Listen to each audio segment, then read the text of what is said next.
Hello my friends, Sylvia here. Welcome to Travels by Trike. Today I am coming to you from the desert of Southern California, where I am lucky enough to have my friend Joni, who lets me park my truck and trailer, and then I can enjoy the wonderful weather here all winter long riding my trike. Today I want to do a video I've been thinking about for a long time. It's probably hard to believe, but my electric assist is 5 years old. And so today I want to do a video walking around my trike, showing you my trike. Almost everything on my trike has been changed since I first bought it, and how my electric assist integrates with it. What do I think of this system? How has it worked for me? Is there anything that I would like to change? So, all right. Come on, Myrtle. Let's go. Right, so like I was saying, almost everything on my trike has been replaced over the years since I first bought it in 2012. And so I thought what I would do is walk around the trike, show you guys the biggest things that have been changed, and then I'll talk about the electric assist and how I use it and what I like about it and how well has it integrated into my trike. So, all right. So this is Myrtle the turtle. This is an HP Velotechnik Scorpion FS20. FS is for full suspension. So there's suspension on all three wheels, and I have 20-inch wheels all the way around. So here is the electric assist, the Shimano Steps E8000, and you can see that it is integrated into the boom, welded on, and it seems like most of the trike manufacturers are now going to this type of electric assist, sometimes with Shimano, sometimes with Bosch, but they're actually including the electric assist into the design of the boom. And so it's really funny, but I was thinking about all the things that I've changed on this trike since I first bought it, and the only thing I can think of that is original are the front wheels. And on this right front wheel, I have a hub light generator, sun, and it works great. I've never had anything go wrong with this, so I have lights all the time as long as I'm pedaling. And you can see this is how the wiring goes. And then this is the light that is connected to it, and it's I can easily move it up and down. So if I'm on my own, I keep the light up for light, but if I'm riding with other people, I can point it down so that the light isn't in people's mirrors. Now everything on this trike has been changed, including the pedals. I started out, like so many people, with SPD, and one day I was over at Recumbent PDX in Portland, and Mel Berger, the owner, suggested that I switch to these pedal straps. These are made by Black Star Bags. I think these are actually the prototype. I've had these for like 10 years. I was complaining about hot foot from my SPD pedals, and so he said, why not give these a try? And I really like them.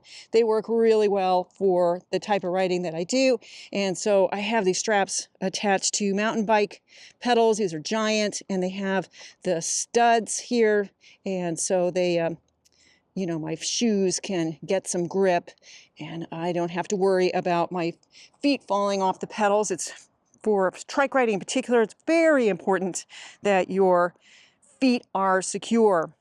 The seat on my trike is probably a couple years old. This is the premium HP Velotechnik seat. It is very comfortable. You can see there's wonderful thick padding on it. And one of the best features of this seat is it has a hinge here. And so the bottom part of the seat as well as the top part of the seat can be adjusted. You know, one of the things about mesh seats so often is the rider has a tendency to slip out of the seat, and you're constantly pushing against your pedals to push yourself back against the back of the seat. And so I've been able to lift this part up, and so I am secure in the seat. And then the other part is the back of the seat is also on this hinge. And it's only happened once that I needed someone to come pick me up. I had a mechanical, and this whole top part of the seat, it folds down.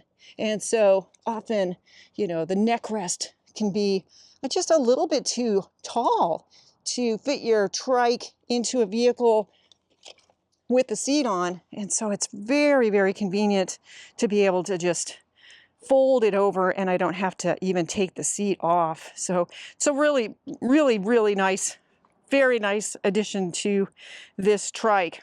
The biggest change that I have made is adding the roll-off speed hub. And so I've had the rear wheel rebuilt. Jonathan Garcia at Rose City in Portland did that. I bought the roll-off used from Zach Kaplan at Zach Kaplan Cycles, and he sent it to Jonathan, who did the installation. And, you know, one of the real benefits, there's many benefits to having an internally geared hub, but especially if you have 20-inch wheels, is the distance from the derailleur to the ground. It's, usually it's like right next to the tire. I mean, maybe an inch of clearance. And I have broken many derailleur hangers, and so now I've got at least 6 inches, maybe more, of clearance, and that has solved that problem. The other thing that I really like about this, you know, I started off with a typical derailleur with 3 chain rings, and now I just have the 1 chain ring and the 1 shifter, which I love. So I can change the shifting anytime I want, at a stop, while I'm riding, it doesn't matter. And originally, this shifter was actually on this handlebar, and in order to change the gears, it's, you know, it's a little bit awkward to do it this way. And Paul Hine at Recumbent PDX made this change for me, and it's just the leverage of having your hand on top is much, much better. And I've got the BB7 brakes here. And originally I had the brakes that had the little pin that you can lock the brake in place when you stop. And I found that that little pin rattled so badly, I couldn't stand it. I just couldn't stand it. And so I've replaced, for sure, these levers, brake levers. And I use just a piece of Velcro now to hold it in place. Seems to be more secure for me. So going around back to the front of the trike, even the frame on my trike has been replaced. A year ago, I did a tour across the United States, and I had Bent Up Cycles in North Hollywood help me get Myrtle ready for this big, big tour. And while they were working on it was Dana and Raina. They really decided that I needed a new frame. There wasn't anything wrong with the old frame. It wasn't cracked. There wasn't anything obvious, but it was worn out. And so they talked to HP Velotechnic, who agreed.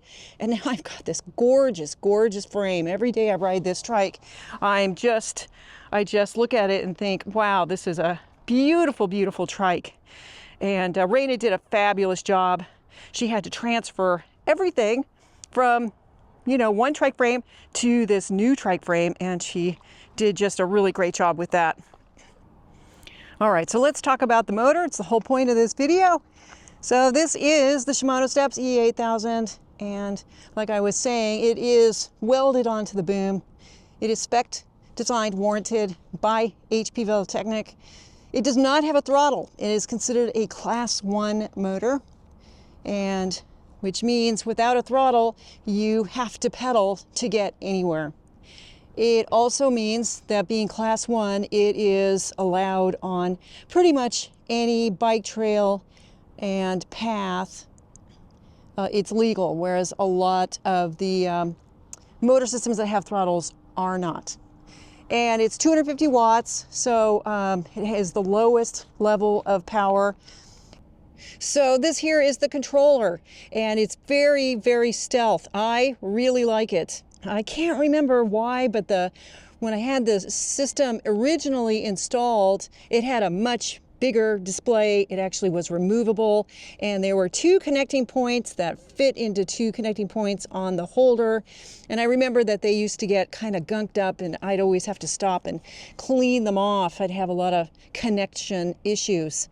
But this has 3 levels. So there's boost, which is the highest mode, trail, eco, and within each one of these levels, there are 3 more that you can pick from using an app on your phone, Bluetooth. I think the app is called eTube. And Paul Hine at Recumbent PDX, he showed me how to use it. And I think I've got the eco mood set to medium, trail set to high, and boost set to high. I can't remember, it was so many years ago. But I just really like the simplicity of this. And then if I want to know, for instance, like the one thing that I'm always looking at is how much range do I have left in my battery. And that, of course, will change depending on the level. So I've got 32 miles at eco and 24 miles at trail. So I've got 2 batteries. This is the biggest battery that is available for this system. It's 630 watt hours. And to turn the system on, you actually have to press a button on the battery, and there you go. And of course it tells you, shows you the lights so you can see how much, what the level is. And it uses a key to unlock it, and when you finish up the battery, you actually have to swap it out. I've got 2 mounts for this system, and the only real issue that I have had with this system has been with the battery mounts. You can probably see here, there's a little cap, and this unscrews, and underneath this, there's a little slider that you can make the battery tighter or looser in the mount. And it took a little bit for me to figure that out. And so at first, when I first had the system, I was losing connection to the battery. Of course, I didn't understand that that's what was happening. But once I fixed that, I have had no more issues. The only other issue that I have had is dirt getting into the mount and at that connection point of the battery. And so on trails like the Katy Trail or the Gap Trail, they're made of a limestone finish, very dusty. Occasionally I'll have to stop and clean out the connecting points, but it's super easy. And I suppose just like any other part of your trike, the battery mount also needs to be cleaned out. But the motor itself has been flawless. And I know I've been thinking of, what could go wrong with the system? How much longevity does it have? And as far as I know, there's no maintenance for it. I was thinking maybe I would have to open it up at some point to clean it, or maybe there's a belt that needs to be replaced that wears out. But apparently that is not true. It is completely sealed, and you don't need to do anything to it. And so I'm going to continue using this electric assist until it doesn't work anymore. I mean, it's just been a super easy system. I know I've been looking at some of the newer systems that have come out, and they're a little bit more torque, just a little bit more. I know that Azub now has a Bosch system that they've added to their trikes and has a much bigger battery. I think it's 800 watt hours. Of course, that battery is going to be more heavier, it's going to be more expensive, and but if you're going to be doing a lot of long distance riding, it might be nice to have that extra watt hour. I've got 4 630 watt hour batteries, so I'm hoping those will keep me going for a while. But I keep looking at the specs for the updated systems from Bosch and from Shimano. And I can see that they have a little bit more torque, but so far there isn't anything that is grabbing me and saying, oh, you know what, I want that. You guys know I'm kind of crazy about cameras, and I'm often replacing cameras because, you know, there's something that someone's come out with that's going to make my life easier. I'm going to be able to tell my story a little bit clearer, and it's going to be easier to use, or it just fits in to how I'm going to be using it better. And so far, I'm not seeing that from these electric assist motors. So I'm just going to keep going. I've got a big tour. Then I'm talking about starting in May. I'm going to ride to the Tater Tot rally and then continue on from there. So that's going to definitely put a big test again for this aging motor. But for my cross-country trip across the United States, I pulled a trailer that was about 70 pounds, and I had no trouble getting up and over any of the hills. I got up and over the Continental Divide, the Arizona Divide. You know, Flagstaff is at 8,000 feet in elevation, no problem. I was in Appalachia, where the hills are very steep, sometimes 25% grade, and it was hard, but there was no problems, absolutely no problems. The motor was able to handle all of it. So yeah, pretty interesting. I would love to know what you guys think. Maybe you've got questions that I didn't answer. Let me know in the comments section below. I love hearing from everybody.